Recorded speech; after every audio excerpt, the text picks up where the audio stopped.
ఇటు చరిత్ర కూడా చాలా వరస్ట్ గా ఉంటదండి. అంటే డ్రైనేజ్ లో ఉంటది ఇటు చరిత్ర. అప్పట్లో ఇడేదో పార్టీ అని పెడితే ఆవిడ్ని నిన్ను ఎమ్మెల్యే చేస్తాను మంత్రి చేస్తానని డబ్బులు వాడేసుకుని డబ్బులు ఇవ్వలేదండి. ఈయన్ని ఇక న్యాయవాది మాదే సుజాత కాబట్టి మీరు కూడా చూడండి ఈ అమ్మాయిని మోసం చేశాడు. అంటే డబ్బులు తీసుకుని నేను ఎమ్మెల్యే చేస్తాను మంత్రి చేస్తాను ఎంపీ చేస్తాను. ఈ కుక్క కేసు తీసుకుంటది, అవతల లాయర్ తోటి కాంప్రమైజ్ అయిపోయి సగంలో కేసులు లేస్తుంది. నేను ఎన్ఓసి ఇచ్చేస్తాను మీరు వెళ్ళిపోండి అంట. అలాంటి దరిద్రమైన కుక్క ఇటు ప్రతిపాళ్ళు చేశాడట ఆ ఉద్యోగం. ప్రతిపాళ్ళు ఏదో నాటుసారా అమ్ముకునే మహిళలతో ఏదో జరిగిందని అంటున్నారు. అదే నాకు తెలియదు. అందుకే ఉద్యోగులు పీకి పాడుతుంటారు. అయితే ఈడు రావడం ఉద్యోగం నుంచి పీకేశాక జైభీమ్ యాక్సిస్ జస్టిస్ అని పెట్టాడండి. ఈడు 2014లోనే ఏదో తొకడా పార్టీ అని పెట్టుకుని ఆ పార్టీ నుంచి పోటీ చేశాడు. అప్పుడు అంబేద్కర్ లేడు, జైభీమ్ లేడు, ఏమీ లేదు. ఈడు కూడా నేను ఎస్సీని కాదు నేను ఓసీని చెప్పి తిరిగి పోయాడు. కులానికి ద్రోహి అనమాట.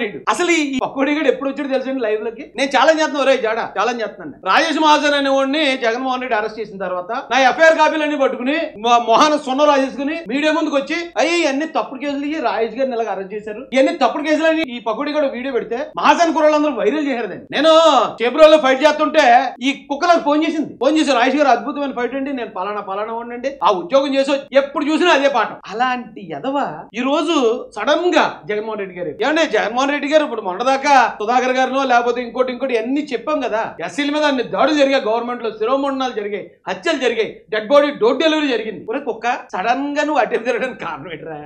మరి జగన్మోహన్ రెడ్డి ఏమన్నా సారీ చెప్పడా దళిత జాతికి? జాడా బ్రీడ్